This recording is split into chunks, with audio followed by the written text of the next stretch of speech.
Good evening, 12s. Welcome to Seahawks 360. I'm your host, Candace Hagans, and it's always a pleasure and a privilege to talk Hawks with you. Today, guys, I got a very special guest with me. I'm with Joe Stevens of Seahawks Talks. Joe, how you doing? Good. How about yourself? Thanks for having me. I really do appreciate it. Absolutely. It is a pleasure. Super excited to be able to talk actual Seahawks football with somebody. Is that crazy? It is so crazy. It was like the longest off season ever. My goodness. And But now that they gave us a little taste, of the preseason, by next Saturday, we're going to be like, man, I can't just wait for September 10th, right? yeah, I know It's just, the first that's how it preseason goes every game, year. I'm always ready. Like the first preseason game, I'm like, yeah, I'm locked in. And then you're right. Like after the second one, I'm like, all right, cool. Like when's the next like the real games that count? So Yeah, that's my thing. Is it sucks every year because I go, oh man, it'll be like April. I'm like, man, I just wish it was the preseason. And then when it gets to the preseason, I'm like, man, I just wish it was September. So yeah, for sure, for sure. Well, I appreciate you coming on. Joe has been sort of on the field, really, or not on the field, but really like in the midst. He went to the preseason game yesterday. Went to the mock game, right? You did go to the mock game, hmm and we'll be going to training camp soon. So I'll probably just ask you all about all of your experiences. But let's start with the obvious, right? The Seahawks played yesterday night. Fun game in my opinion, but sort of what were your takeaways? What kind of stood out to you about the game? So I guess the first thing is that K Kate Johnson? Johnson. Yeah. Yeah, he's fine, I guess. They talked about Yeah. him. So that was kind of bizarre. I guess we'll kind of get that out of the way. Yeah. I don't know what happened because I'm kind of just zoned in on the field, and then my Hmm. wife is there with me and she goes, "Why is it? They just ran to that guy on the sideline." And I was like, "What?" And she goes, "Yeah, the medical guy ran with a bag to that guy on the sideline. Then all of a sudden, I think it was like right before halftime. Hmm. Excuse me if I'm wrong, but No, you think you're right. um, yeah, they took him. They they they took him out, and I was like, we couldn't even see who it was. We just saw Noah Fant and Tyler Lockett walked him out. We were like, dude, what happened? But I guess he's fine. Like he's moving and everything. I think it was just a scare, so that's good. Right, right. Yeah, I And saw that. and then what happened with Eskridge? Do you know? Do you know anything? The kickoff. Well, so there were technical issues for pretty much everybody, like Yeah. in terms of the broadcast. But they were just saying that, like, I guess they did the opening kickoff, and he got hurt. It seems like he twisted his ankle or sprained his ankle or something like that, but they didn't know like the extent to which the cartilage was damaged. So that's still a question, like the severity of his injury. But I don't know if there's a more predictable scene than that D. Eskridge goes down on the first play of a preseason. Like, My and that's the thing. So my wife doesn't follow football at all. Really, she's a supporter of me, right? So it's she's not. If I'm supporting the Seahawks, that's who she's supporting. So it's like she goes, man, that number one got hurt on the first play. I was like, he'll be out the first 6 games anyways. She goes, for right. what? I go, oh, you don't want to know, just like domestic violence. And she's like, oh man, I hope he's out a long time. I was like, dude, come on. Let's see. Okay, we got some comments here. What's up, Brian? Appreciate the shout out. What's up, Brian? He said Jake Bobo is legit. So Yes, this, Brian. Yo, so gotta this talk is about my that. guy. He was like, before the draft, he's like, oh man, the 49ers are taking Jake Bobo in the 7th round. I like this guy. I like this guy a lot. And so during the mock game, I sent him a picture of Jake Bobo warming up. And I was like, this guy will never see the field. And then I, I, I texted him during the pregame yesterday, and I go, oh, there's Jake Bobo. He's standing right by the bench, right where he belongs. Just kind of heckling him. He showed out yesterday. He really did. Yeah, So he was on. I kind of put stars of the game. I wrote down some stars of the game. yeah. He obviously wasn't number one, but he was on the list of people that I thought. And it's not that play where he was wide open on the sideline. It was that touchdown catch. I mean, he Hmm. just smoked that cornerback. Yeah, yeah. He So did for a guy who's that slow. exactly, and that's what's crazy. So it's like, he's he's kind of. I didn't even think he'd be on the bubble. I thought he was just a guy with a jersey. He might be, but then again, we saw Cason Williams a couple years ago. You remember him, right? Where everybody was like, Yes. "Oh, Cason's going to make the team." So I don't get my hopes up too high just based off one preseason game. But he showed Yeah. out yesterday. He really did. I gotta say this. I give Bobo his props because somebody asked me. I was on with Tech Talks Ball, 49ers guy, Yeah, and we were talking about Jake Bobo too. Came up, and I said he's not gonna make the roster. I said the same thing. I literally said the same yeah. thing. I was like, he's not That's how gonna I've make been it. feeling this He's whole too time. slow. I said I watched him in one-on-ones, and that guy is too slow to make it in the NFL. But I don't know, man. I mean, he's sort of frisky. Now, I will say this: one, in his defense, he's been balling out the whole offseason. Like, everybody's been talking about him. Everybody said he did well at the mock game. Like, everybody said he's just been like showing out in preseason, like in I guess in practices or whatever. So the guy's been consistent, but he is to his Brian X me on Ted. That's how it came up. Look at Okay. that. Yeah. Now it all makes sense. Brian, it's really your fault. The culprit is here for the Jake Yeah. Bobo questions. Yeah, you're officially a Bobo stan.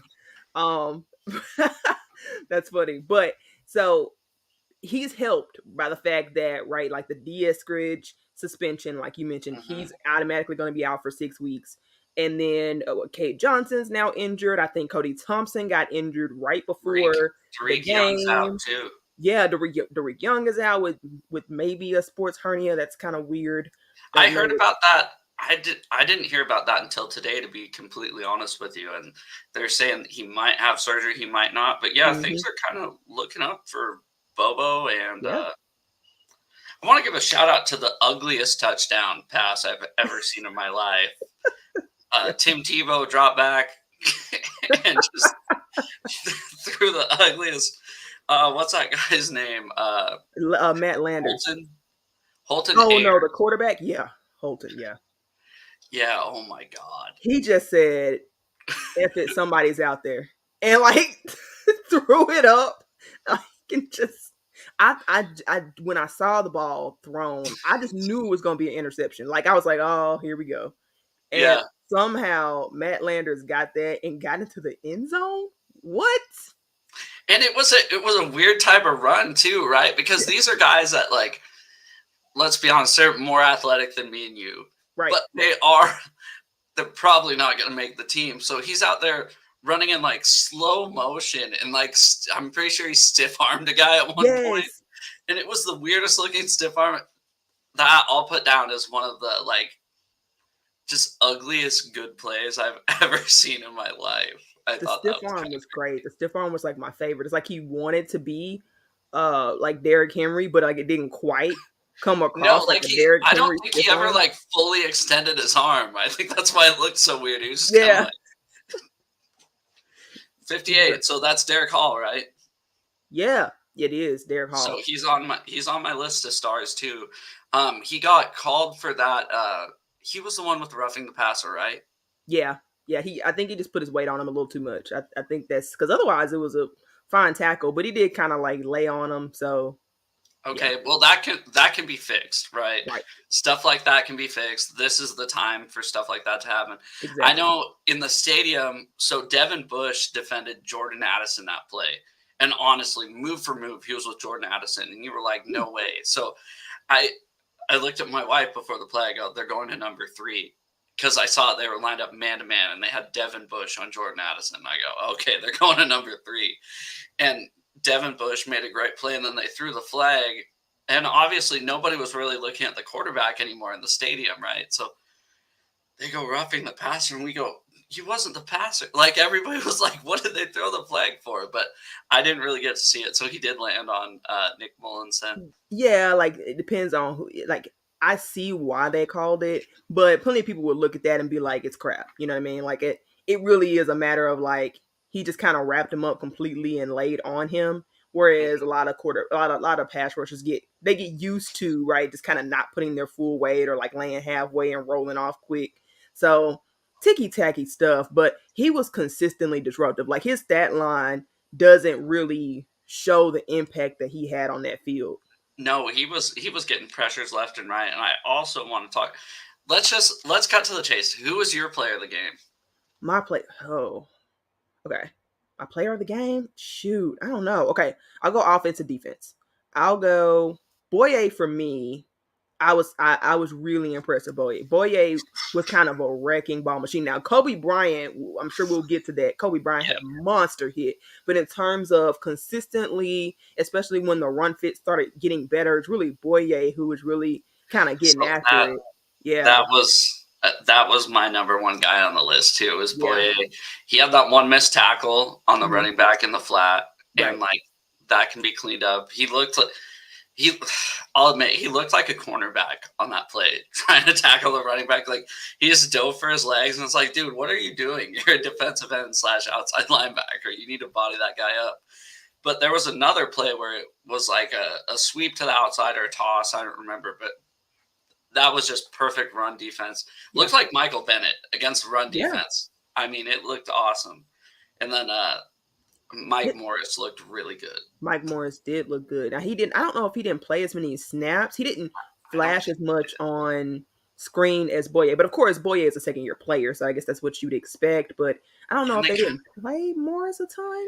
I think they kind of had Morris more on the inside, right? So Right. they had Boya as it's it's so weird still going from this 5-man front from a 4-man front because the defensive ends really like a defensive tackle. So Right. I feel like they had Morris in at a 3 tech Yeah, kind he of. was a great tech. Yeah, and then they had Boye on the outside, but I still don't feel like I saw him a lot. I feel like I saw that Sykes guy. I feel like I saw Miles Adams even more than I saw so I did Morris. notice. Yeah, I noticed Miles Adams played a lot of nose tackle, Yeah, he did. and he did a decent job. I mean, Yeah. but we got to look at who he's going against, right? Right.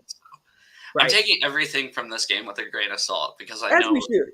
yeah, I know everything can't go that well because it went well last night. I mean, we were down 10-0, which the score doesn't matter anything in the preseason, but still Right. we were down 10-0, and it still felt like we were winning that game. Yeah. So Yeah, there was a lot of there's a lot of important players flashing. Like the players you wanted to see flashing, they flashed. And so yeah, I say Boye stood out for me. And on offense, outside of Jake Bobo, who did leave him receiving yards. Um, let's see.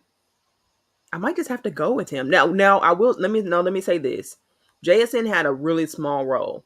But mhm. talk about flashing on screen. Like there was a noticeable difference in the offense between when he was on the field and when he wasn't. You could just tell. Like that's when the offense really started getting going because right before that they kind of had the three and out, and then JSN got a couple catches and we start getting things going. So I'll have him as my other guy. And that first drive when he had that catch out in the flat, Drew Lock could have thrown a lot better ball so it didn't get tackled right away.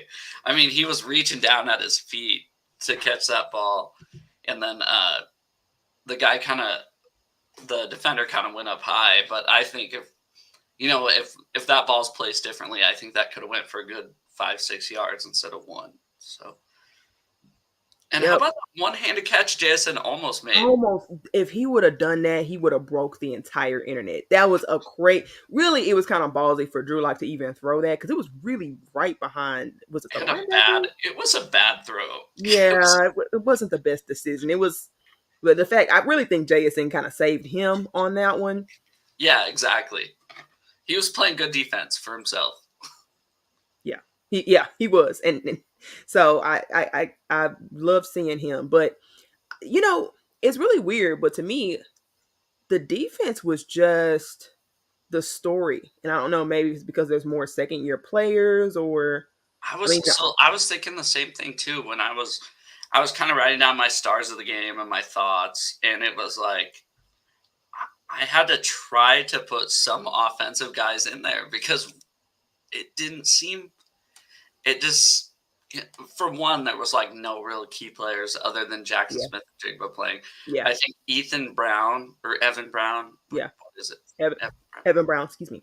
Yeah, I think he played starting the game, and then Yeah, Phil Haynes played starting, and that was the only two really starters, JSN and those two offensive linemen.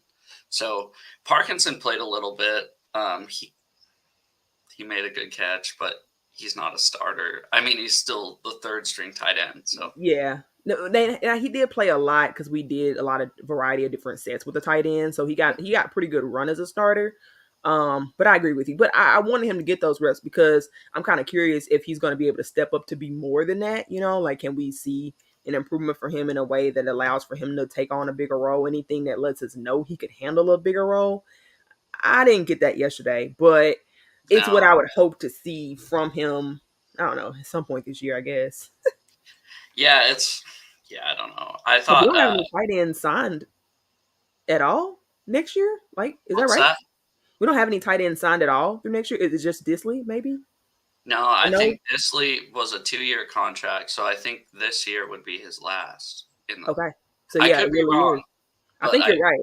I think there are like no tight ends signed through the end through next year. So to it'd be be honest, which is kind of fine because none of them pop for me. Like I none of them. love them. Really? Yeah, as a group they're cool, right? Yeah. But I think just I expected Fant to pop a lot more last year than he actually did, if that makes That's sense. fair. That's fair. But he had to share a lot of reps where they kind of made Disley. They never really made him the number one guy. And maybe it's because of our tight end issues, but to be honest, like I'd rather have three really good dudes Mhm. than like the one elite dude and then, you know, like falling off a cliff. Yeah, exactly. Yeah. Yeah, it's just I don't know. I Yeah. just I like them all. I don't like if say they bring back Parkinson or Disley or Fan. There's not one guy or I don't know. There's I just think Fant could be fine if he got more touches. I do too And because there was a lot of times where he'd catch it and he honestly like he's known for just like making those just simple 5 yard routes and taking it right, up the sideline, right? right. But you just want to see more of that. So Yeah, that's true. Okay, let's see. Let's shout out. Lil Spongy Official says, "Go Birds." you're my boy, Sponge. All right, let's see. We got Tony Culp in the house. What's up, Tony? Oh, that's not funny, Tony. That's not cool. Yeah, we get into that. Let's So see. Tony's the Jake Bobo guy's wife. Ah, They both okay. do channels together. Oh, that's fun. That's pretty cool. Yeah. Let's get. I thought Devin Bush looked awesome. I really Yeah, did. he did.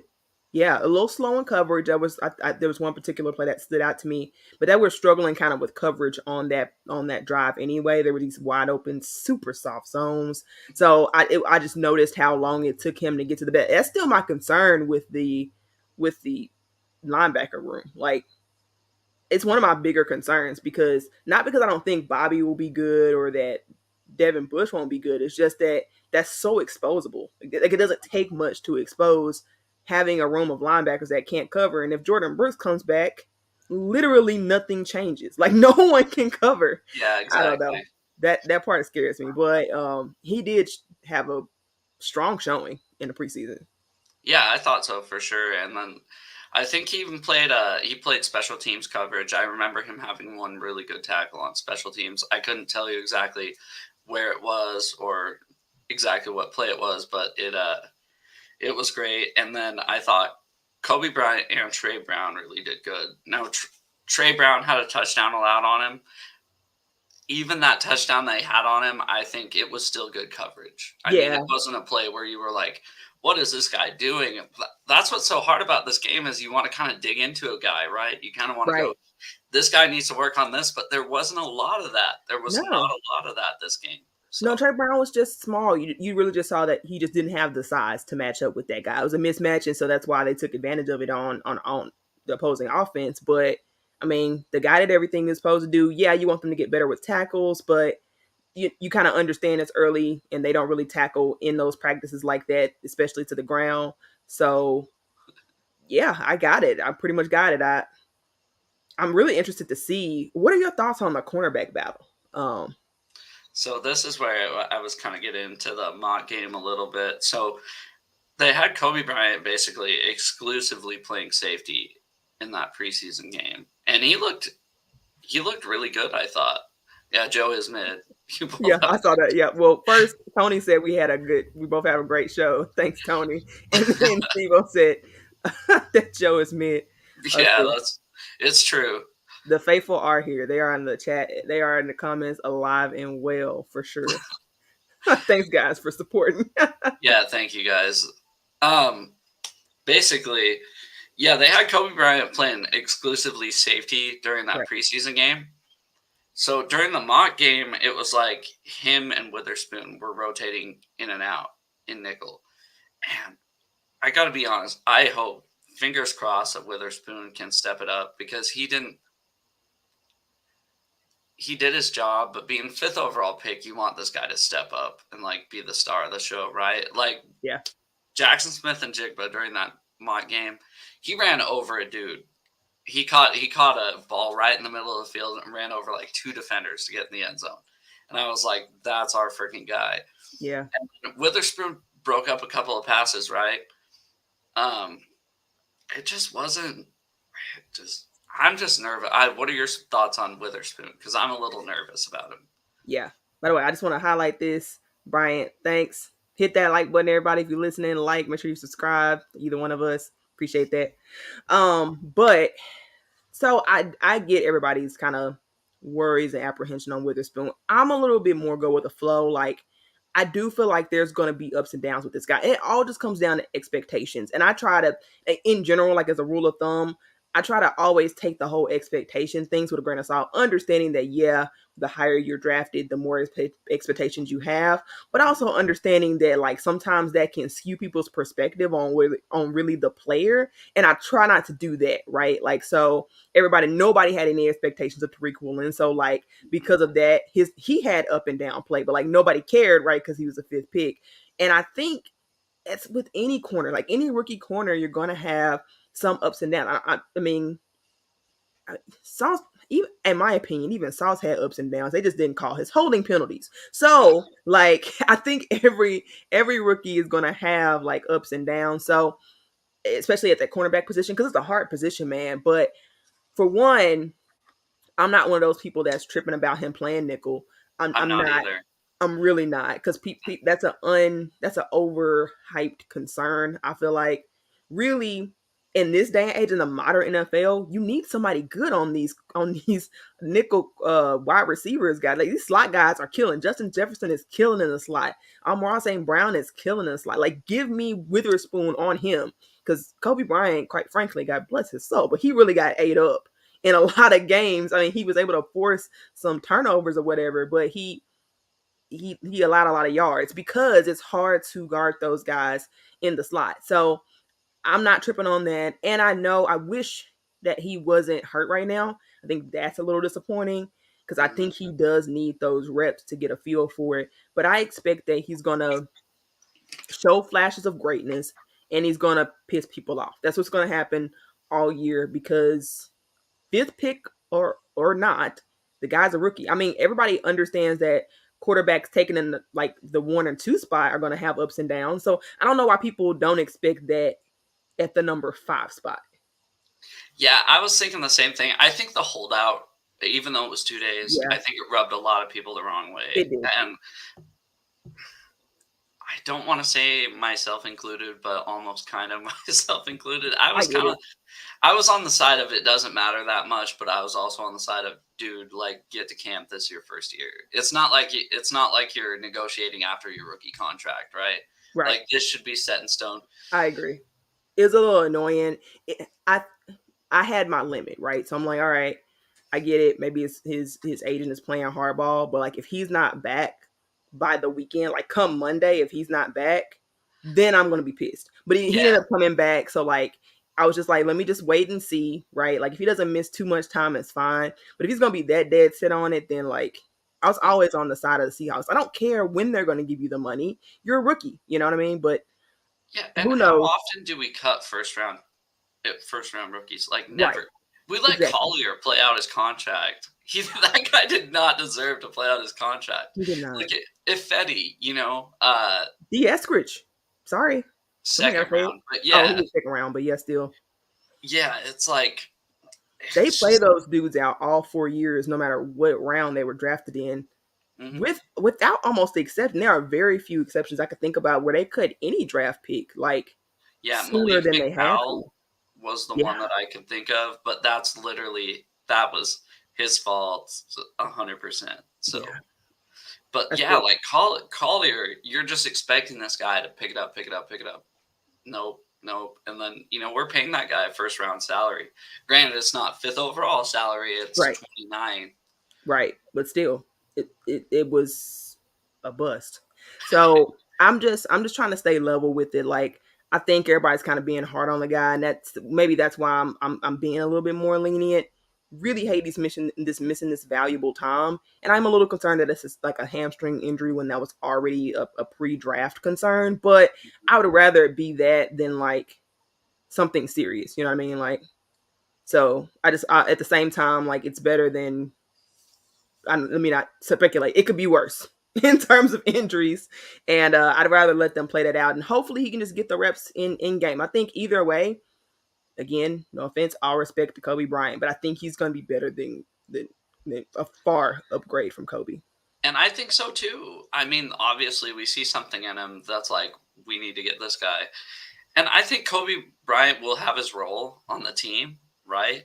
I just don't. Yeah, I I don't think so. I don't think he will.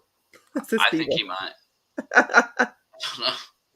Hawks fan chatter I can't. really don't know where the Hawks fan are. Where the guys? I don't know. These are my friends I do Friday night shows with. I don't know why they're not doing their Friday night show right now. They're on your deal right now. So um Supporting us, I guess. yeah, it's I'll awesome. take it. Thank you everybody. We really But appreciate it. But no, But I don't think Kobe Bryant's gonna really have a role. I'll be honest.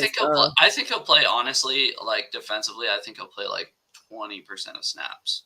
Yeah, I think he'll that's be a how I take it. rotational piece, you know, a dime a dime back basically. Yeah, But then, they have Julian Love playing that too. But exactly. I've never seen Julian Love play a snap. So I don't know. I think I saw him a little bit during the mock game, but like obviously nothing that really caught my attention. So Yeah. No, I think well they're gonna play Kobe more at safety. They've completely taken him out of the dime bag competition. but He's out. a week ago he was. That's what I don't They, get. they have completely taken him out of it. I think they kind of like him at safety, and then He looks they right good. now Jonathan Sutherland, that undrafted guy, they've been playing him a lot at the dime, Hmm. or not the dime, but the nickel slot. Like Yeah. they've been playing him a lot. He's undrafted. I don't think he'll make the roster, but they keep playing him like they like him. So I don't know. But to be honest, it was always a stretch for me that Bryant was even put in the nickel position. I never thought that was the best use of his talent. To me, he seemed like he almost had a regression of sorts when they Hmm. moved him. Because in training camp, all the hype was Bryant and Yeah. Tariq was doing well on the second team, but the hype was Bryant. And then Uh-huh. they move him inside, and all of a sudden, nobody's talking about Bryant anymore, and everybody's talking about Tariq Woolen. Yeah, yeah. So I was thinking the same thing. So I thought Bryant was going to start at outside corner all last year, and then I thought this was the year that Woolen was going to show out. Like if you'd asked me last preseason, I go, okay, Woolen's kind of going to be on the bench this year, and then in 2023, uh, you know, it's going to be Woolen and Bryant. Those are going to be our two outside corners. Yep. But I think Mike Jackson, if he can play at a high level, that's fine with me. And that's another thing people are kind of asking me. Right. Well, what do you think about Witherspoon playing in the slot? And it's like, or in the slot, and it's like, if Mike Jackson can do good on that left corner position, Yeah. and we got Tariq on the right side, why not have Witherspoon in the slot if that's the best place for him? Yeah, exactly. Yeah, so I guess we are. All right, Bryant, we'll talk about Bryant, but I really feel like you're making just a play on on your name, but yeah, Hot take: hot take. Jake Bobo and Brian comes to the Niners. I highly Oh, you doubt it. wish. Oh, you wish. I know you really want that, but that's not happening. Especially Brian. Now, I don't Yeah. even think he'll get Jake Bobo because our wide receiver depth at this point is not depleted because the depth still looks good, but it's they'll need Yeah, him. that's 17. Why am I blanking on his name? Uh, 17. What on offense? Wait. Yeah, 17 on the offense. He's a receiver. Oh, Landers. Is that Landers? Yeah, I guess I he's think pretty that's quick Landers. That's who made too. the touchdown, right? Yeah, Yeah. he's a pretty quick and big guy too. I Yeah. don't think he'll make the Metcalf, right? roster. I think he'll be a practice squad guy, but I Yeah. think if honestly, Bobo. I think Bobo can do it. if there's a shot at their guy sneaking onto the roster, I think it's Bobo because I think it's Bobo. he's on the punt team too. I don't know if you saw that. No. He almost pinned it down. Like Dixon bounced it like Oh the yeah, 3 yard line. at the one, yeah, when he tried to like not make Yeah, a touchback, and that was a great play. Such a yeah, great play. exactly. So he's on the punt team, and that's a great way to get onto the team. Yeah, exactly, because he's being productive, and like you said, you get that special teams role. It's huge. It makes all the difference in the world for you. And since D. Eskridge can't stay healthy long enough to be on special teams, well, maybe Well, Bobo let's be can. honest. He's not playing the first 6 games anyways. So it's like he's not going to be there, healthy or not. The first 6 games, Exactly. Yeah, he's I gone. just wanted to see. I wanted to see him do something, even if it was just preseason. Like I literally wanted to see anything positive because I can't tell you So one single I good was gonna thing. bring that up. So during the mock game, Dwayne Eskridge returned a kick returned a kickoff for a touchdown. He did Oh, that. happy for him. Nice to know. Exactly. So he returned that, and it was like 12 or probably 24 hours before that, we hear that he suspended the first 6 games. So I look over at my friends and I go, well, that's cool. He's not going to play for us till we have an early bye. So it'll be week 8. He'll be back. Yeah, I forgot about the early buy in regards to suspension. Okay, Steve-O's got a good question, or well, it's a question. I don't really know if it's a good. I'm just messing with you, but all right. So if there was no Geno, would we rather have Trey Lance or Brock Purdy? Um, Basically, I'll make this kind of a Seahawks question. So we're going against the 49ers next year. I guess it's Thanksgiving, so it's a late game. But who are yeah. you more scared of? Are you more afraid of Trey Lance or Brock Purdy? Okay. Yeah, I see what you're doing there. Uh, I'm more afraid of Trey Brock. Lance. I'm more afraid of Lance just because I don't know. Like I don't know. I don't. We've only seen him so much. I'm not high on Lance, but I'm not low on him. I'm also not that high on him. I think yeah, I know he's gotten better with his throwing motions and things like that. And he does have the higher ceiling by far. That's not really a question. I just know it's really a Seahawks specific thing. What Brock is good at is taking intermediate, all that stuff. Which, if the Seahawks are playing their soft cover 3 stuff, any QB can eat it alive. It's why like Colt McCoy is like a nightmare to us. It's the same reason why. So it's not 3 and even 0. for any other reason other than Colt like McCoy speed. 3 and 0. Yeah, like Undefeated. we finally beat that guy, didn't we? Like, wasn't No, it we last year? haven't. No, seriously. We're 0-3 against Colt McCoy. No, I thought when he played for the Cardinals, it didn't he play that game against the Cardinals? Wasn't he like the starting quarterback because Murray had gone out? I thought maybe that was one of the games where they were starting somebody else. I'll have to look. Maybe you're right.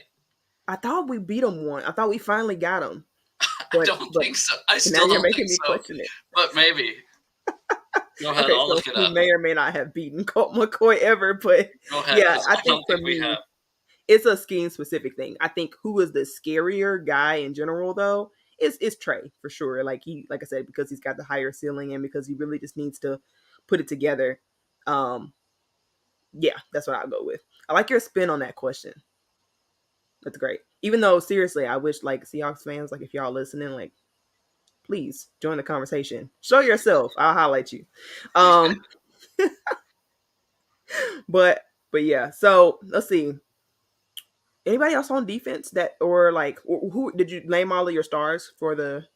Yeah, so my stars were Boye, Mike Morris. I don't know what it was about that guy. He just almost had the safety against Nick Mullins. Mhm. And then, honestly, I just want to see pressures. I thought Derek Hall looked Yep. good. Yep. Devin Bush. I had Kobe Bryant and Trey Brown. I thought Yep. they both played phenomenal for what I was expecting. I think Trey was a little up and down, but I don't. I Feel did him. too. I didn't really. I thought he covered the guys he was supposed to cover, and then that one play that he allowed the touchdown, I could forgive that because it Yeah, just seemed like mismatch, like you said, mismatch. And then there was one other guy I kind of noticed, uh, Ferguson. He's number 42. Ferguson. He I had a don't think I've heard sack, of but him. that's not what I'm going for. So he was playing outside linebacker, and then you've seen the Seahawks get beat so many times on those plays where the tight end blocks for a split second and then does the out route. And then for some reason, the defensive end thinks, oh man, I got a free run at the quarterback. And then Right, he just dumps it off to the tight end. So that Ferguson, he stuck with the tight end the whole time. I mean, he made a great read. He got called for holding on it, but I just liked that instinct, like he wasn't like, oh man, there's an open shot at the quarterback. right. I'm going The for him. awareness. So it was just that was nice to see. Yeah, I guess on offense, I had Bobo. I liked the way that Charbonnet ran in his. yeah. He was limited, Great but point. he was not afraid of contact one bit. He was going for it, and then that like fourth string running back Thompson, number 29, he had a pretty good play. And who is that guy? 40, Kovac? yeah, Kobiak? Kovac. He had that good little wheel route, right? And Drew Lock threw it perfect to him. I'll tell you what. Yeah. I guess we haven't got to Drew Lock on here yet. I Well, mean, that's for a reason. exactly. Hopefully, we don't ever have to get to him. Yeah.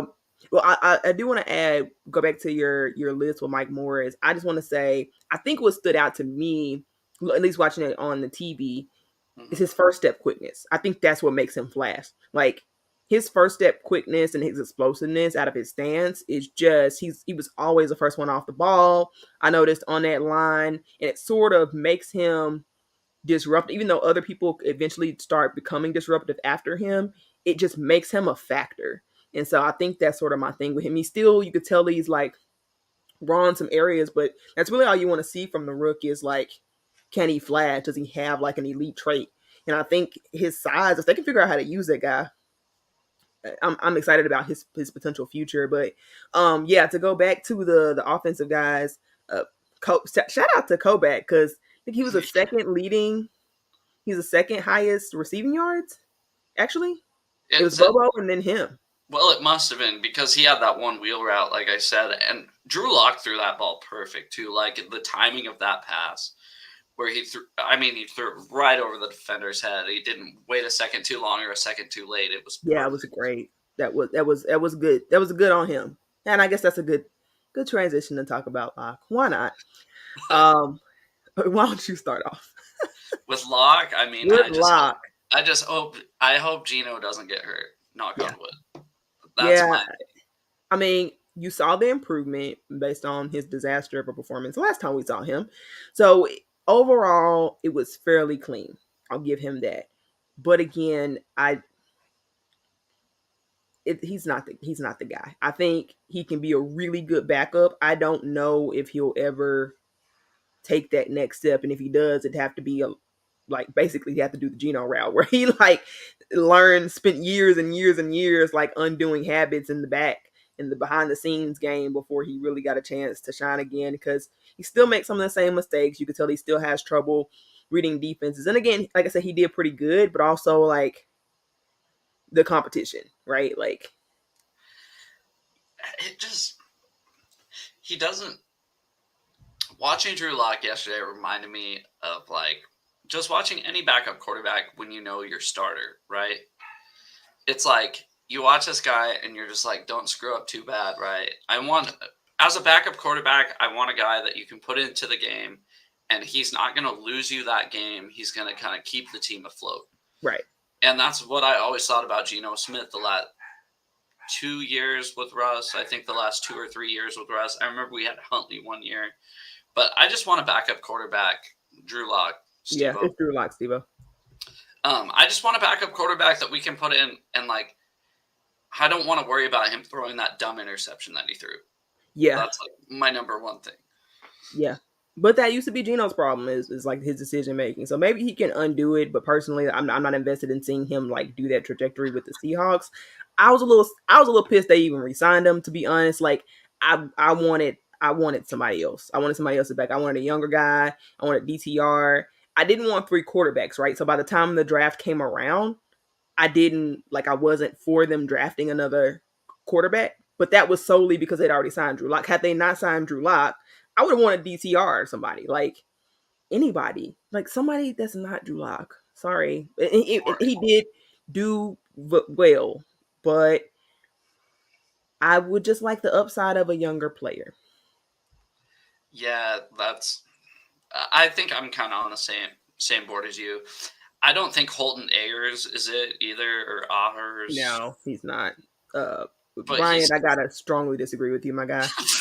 I gotta. I hope you're trolling. Bryant, that's what every Seahawks fan was saying last August. And then he Yes, got COVID, and we're like, oh, man, you know what? Just wait till he plays the Cowboys. He's going to show Geno up. Don't worry, Drew Lock's going to be the starter. No, he threw like 4 interceptions. I remember at least the second interception or fumble. He had like 4 turnovers total. it was So bad. He fumbled in the game before that. What was it? The Steelers game? Because it ended the game, right? Like he fumbled uh-huh. and then the game ended because like he fumbled. Yeah. And he fumbled last was that last night? Yeah, I guess. He fumbled last night too. And but it wasn't. I think he got the ball off and made it an incomplete pass. Yeah, there was like 42 seconds in the second quarter, and our guys recovered it, even if it was a fumble. So Yeah, but yeah. So I want to see Locke protect the ball a little bit more. That touchdown pass that he threw to Aesop, the guy from yeah, Wazoo, Aesop Winston Winthrop, Jr. Winston. That's it. Yeah, so that was one of the best throws I've seen in a long time. Just in a window, right? But that's the thing with Drew Lock is you're going to get those touchdowns that are in a window, but you're also going to get those plays that, like, who are you throwing the ball to, right? So Yeah, Brian says he still believes in Locke. he's so trolling us right now. I'm Trust out. me. Yeah, I'm out. I was never in. Really, I like was. I was like the only. I don't think I knew you then, but I was like the only. I was hammering, yo, they're not going with Drew Lock. I'm telling you, I don't even think Pete liked Drew Lock for real. Like I really don't. Like he was always like, even when they were first like asking about the Russ trade, like Pete Carroll was like, hoping we can get Geno back, hoping we can get him re-signed. Like, and Drew Lock at that point had already been traded to the team, so like he was praying for Geno even like before the guy ever hit the team. So I never was team Lock, and I didn't think it was just because like Pete likes him. I also thought that Geno would be better, but that's because I didn't have. System.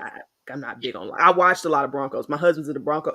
My husband is a Broncos fan, so I'd seen enough of Drew Lock to know that like that's not the guy. It's just not. No, I think by about the 5th interception in the preseason last year, I realized, well, I guess Geno Smith's our quarterback, and then it was really after.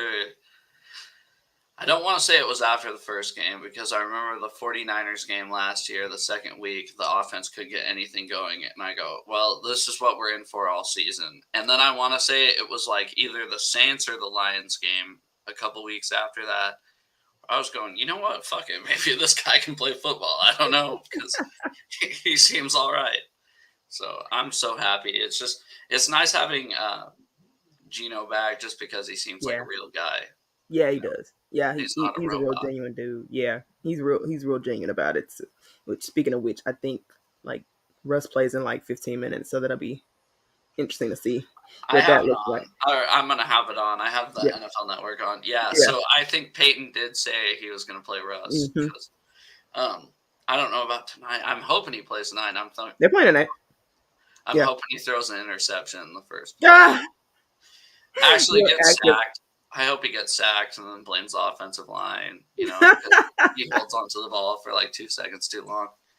I can root for him now. Like his fate no longer directly affects no longer directly affects my team. So like I was actively rooting against them all last year because like, well, I wanted to pick, and so now since they gave us that, like I'm good. Like See, my train hasn't stopped just because I feel like he's betrayed the city. yeah, So I feel like it was half like, okay, you know what? I want a high draft pick, and realistically, I thought they were gonna maybe be like a bubble playoff team last year, not even close, right? Like Right. we got the 5th overall pick, but um, now it's just pure like I don't like him. You know, it's like how I used to root against Aaron Rodgers and the Packers. That's how I am Yeah, with Russell that's Wilson fair. now. That's fair. So I did Great. want to say I wrote in my overall thoughts. I thought except one drive, everybody made the run fits really well. I don't know if Hmm. we talked about that because Yeah. that seemed like a big thing to Yeah. me. Do you have thoughts on Jaron at the nose and how that'll affect the run game? That's what. So he seems like he's too small, in my opinion. I But like it. he Okay, here's I my was scared but. at first, but I like it Here's now. you can clip that saying here's my butt. But here's the but. He's a lot more athletic Yeah. than a lot of those centers. He can move a lot quicker, right? So there's the I don't know. I just hope as long as he fits his runs and sucks up those blocks, I'm totally fine with it. Yeah. So here's what I noticed. I noticed that if you go back, because I did go back and looked at the top 10, the top five run defenses last year. So obviously 49ers, sup guys in the chat. Um, obviously, I think the Tennessee Titans, I think maybe the Ravens. So anyway, I went to look at their rosters and their defensive lines. And one thing I noticed is that like there's maybe one, generally no more than one, maybe two guys who are more than 315. Like if you think about the 49ers roster, who's the huge massive dude? But are they playing 5-man fronts though? Is the question. What Because maybe maybe help I me out heard here. I heard another thing today. I swear to God, I'm not making this up. There was like 5 teams that ran the Fangio defense, which is what the Seahawks have transitioned to last year. Hmm. And it's like they average like 24th in the league against the run. Yeah, yeah. So that's one thing that the Fangio defense is made to be more versatile against the pass to accommodate for these higher octane offenses. Hmm.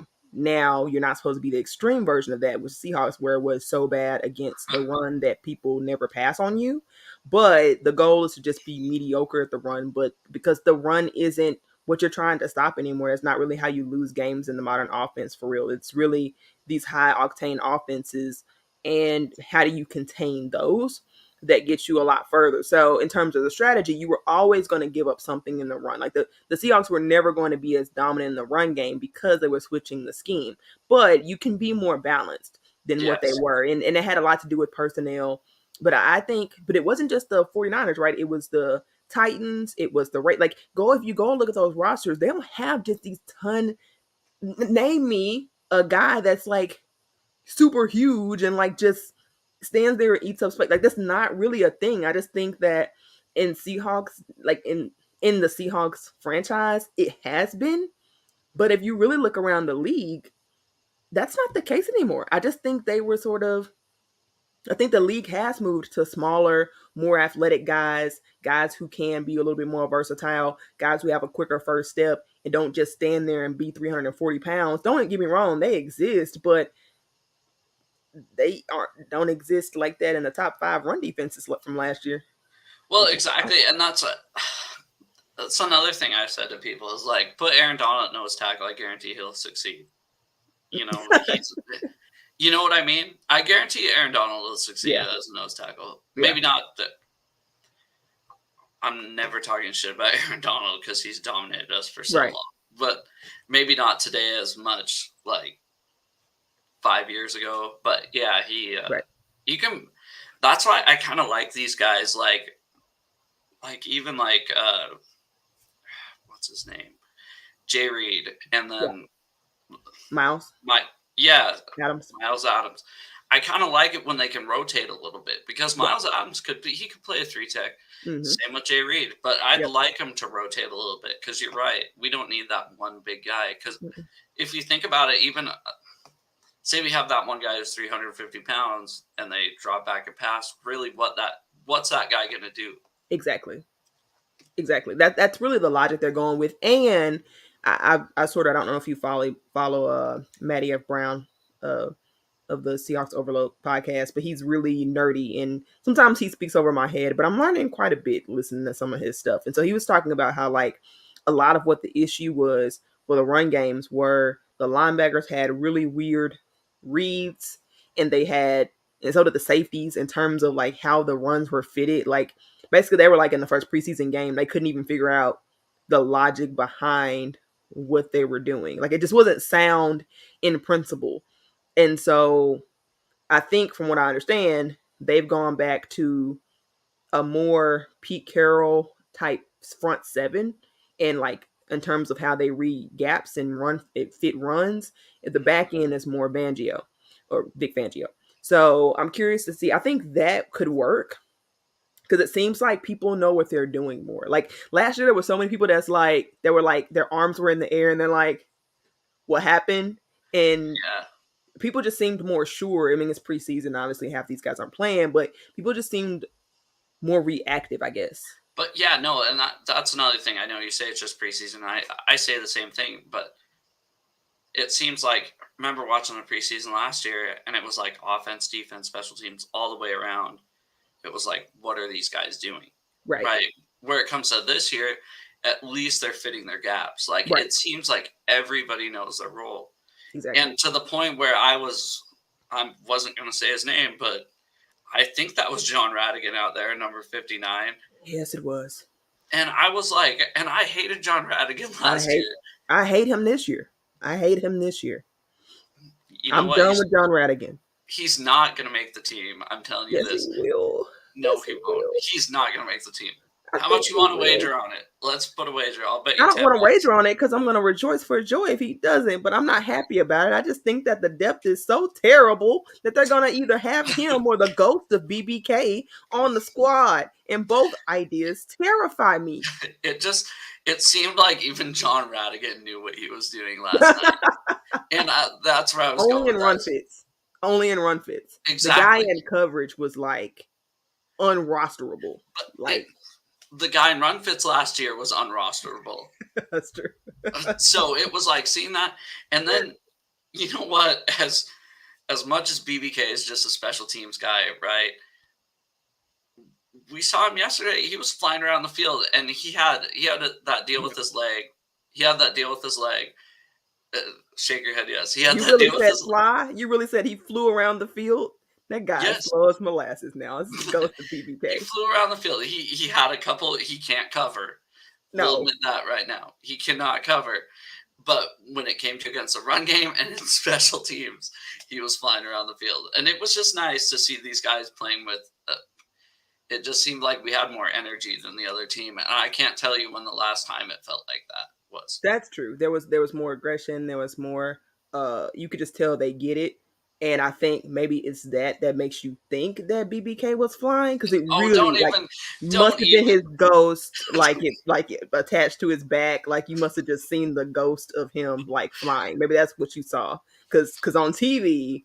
He didn't like he was flying anywhere. He was slowly jogging to any destination with which he got. That was tough watch.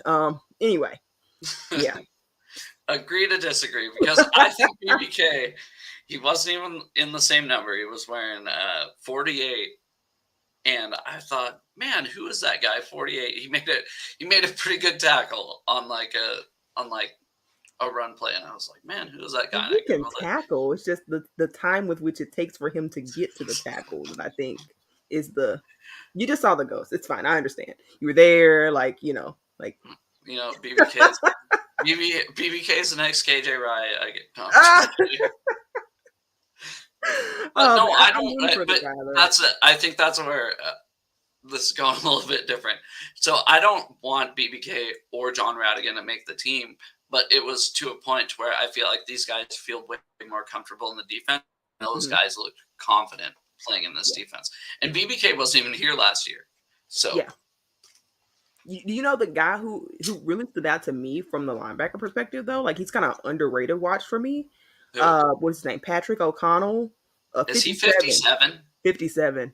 So, bro, I was watching that, and just another white linebacker wearing number 57. It gave me nightmares from last year. I couldn't do it. I was like, I was like, oh my God, why that number? Why that? You could have picked any other number, but instead, I'm just thinking, God, what was his name? Cody Barton. Yeah, I wanted to say Cody Thompson, but that was the receiver. Yeah. Yeah, God, that guy sucked last year. Yo, yeah, Cody Barton was god awful. I'm kind of watching it right. Like I'm watching on TV, and I'm like, man, 57 is always there, like making that tackle. Like he seems like he's really aggressive. He seems like he's making plays. Like even Pete Carroll called him out in Post his game. mm-hmm, called him out in it because he looked good, man. And I was kind of like, who is that Cody Barton looking dude? Like, what's his name? So that's what. So at least from the stands, like I said, I kind of rewatched the condensed game this Yeah, morning because I couldn't remember everything. And boy, I was like, that 57. Why is he on the field? Like it's just something in your head. You're like, man, that just doesn't add up. Like there's something wrong with this. And you're like, no, that. Yeah, I guess if he can play better than Barton and look the same, that's fine. yeah, pretty much. Yeah, I think I had to resign because I'm like, who is that dude? Like he looks like Cody Barton. Yeah, TV in person, it doesn't matter. Dude looks like Cody Barton on the field.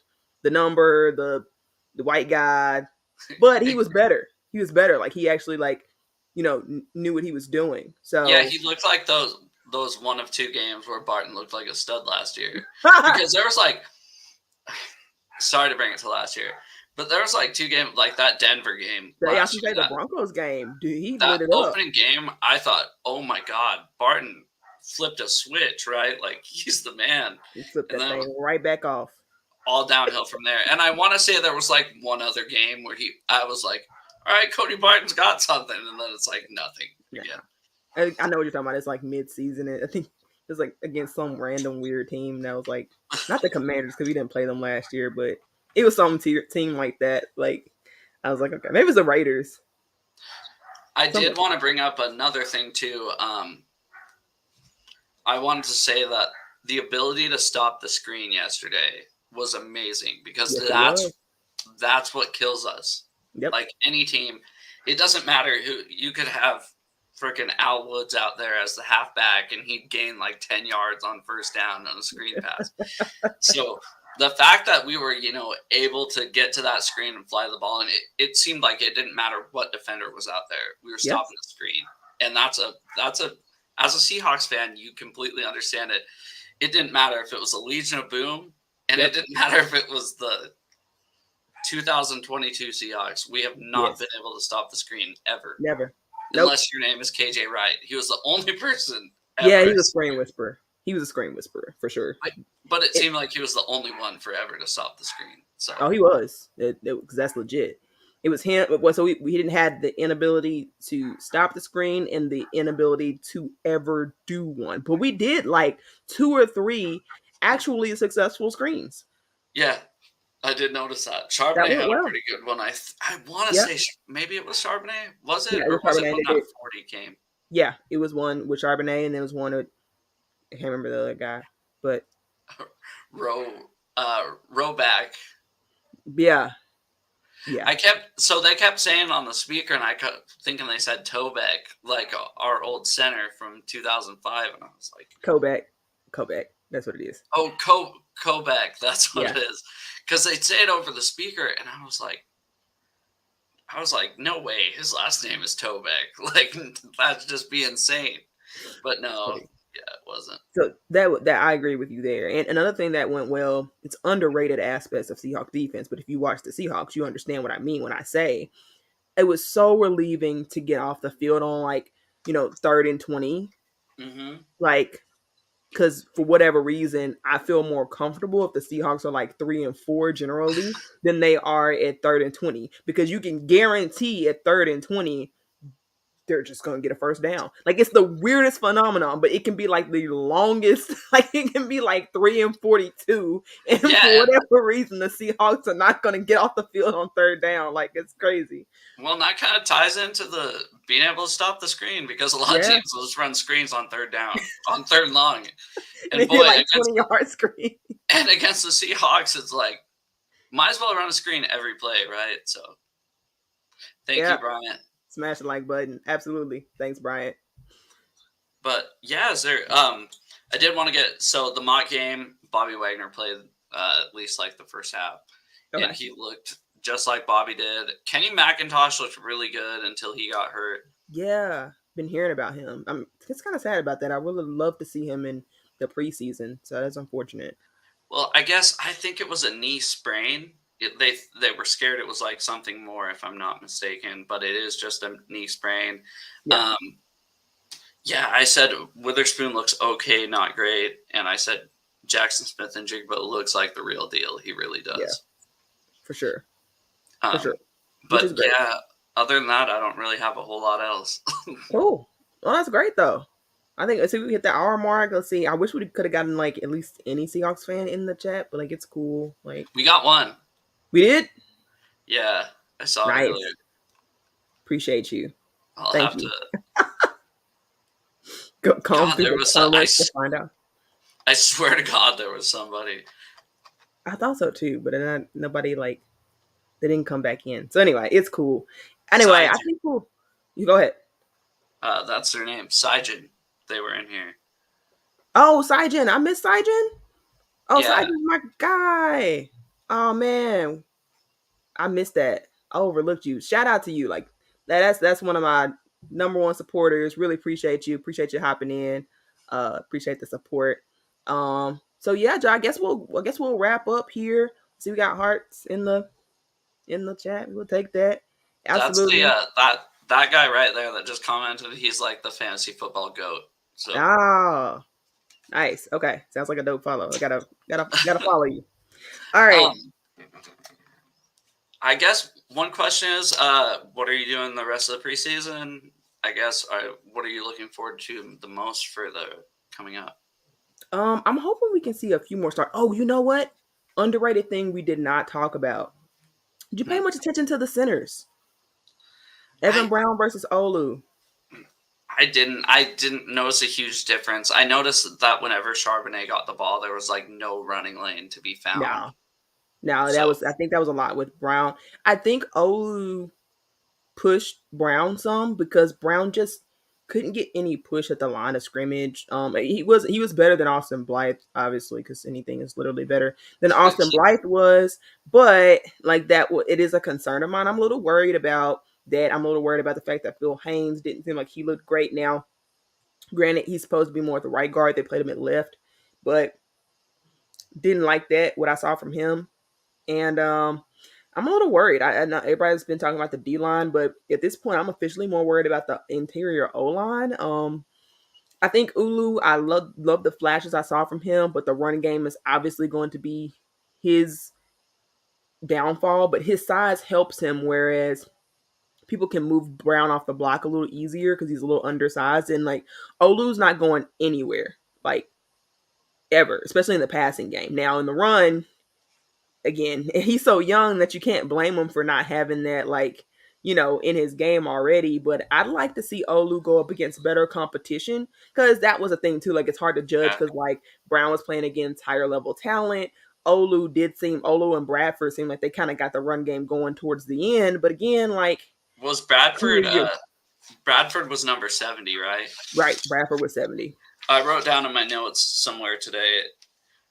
Number 70 just absolutely pancaked a linebacker. I don't know what drive it Yeah, he did it was. like twice. He You did saw like it too? Then? yeah, he Oh, it did was it more like than twice. once.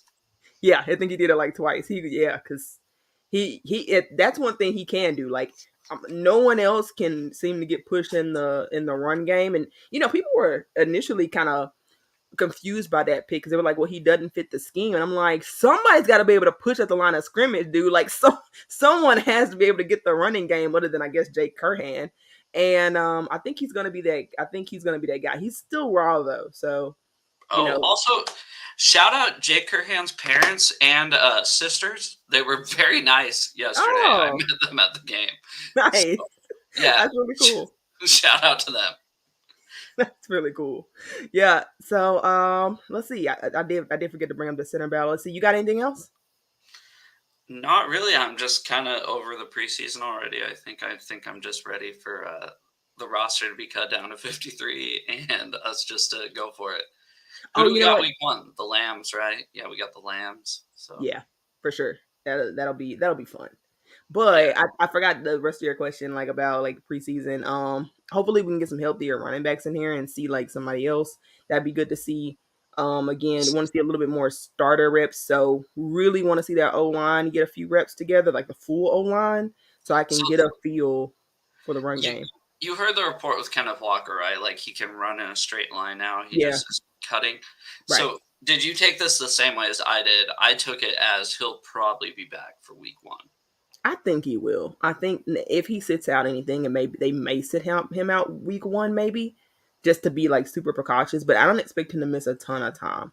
Me Um, neither.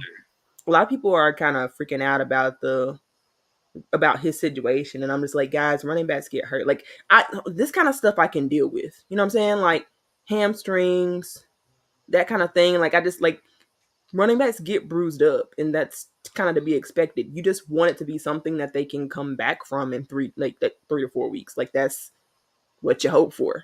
And then I did want to kind of ask you. I completely blanked on this the whole time. Sorry Yeah. for taking all your time. No, no, no. You're good. The Broncos. Russell's about to get his ass kicked here in about.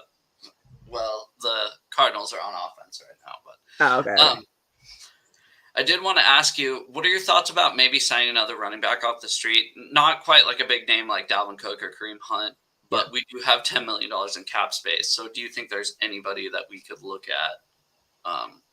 Yeah, I think you can get playing guys off the streets. I could see how they want to wait because you can plug and play that. I mean, like look how Yes. Alex Collins turned out to be pretty good for us, and that was a last minute like thing. So, I'm cool with that if they ends up coming up. Last year they did have 5 active running backs, so it wouldn't be anything different. I sort of noticed that this year they only had 4, but I was okay with their decision because those guys are more versatile. Last year they had a lot of one trick pony guys, and this year I think pretty much everybody can do everything. Everybody can be a receiver. Everybody can run the ball. They have different styles, but they all kind of complement each other very well. So we'll see. I expect at some point, even if it's not at the beginning of the regular season, mid year, at some point they'll have to pick somebody up. You know who I am kind of bummed out that they didn't bring back this year is that running back Godwin The Igwebuike. Ikwabike, yeah.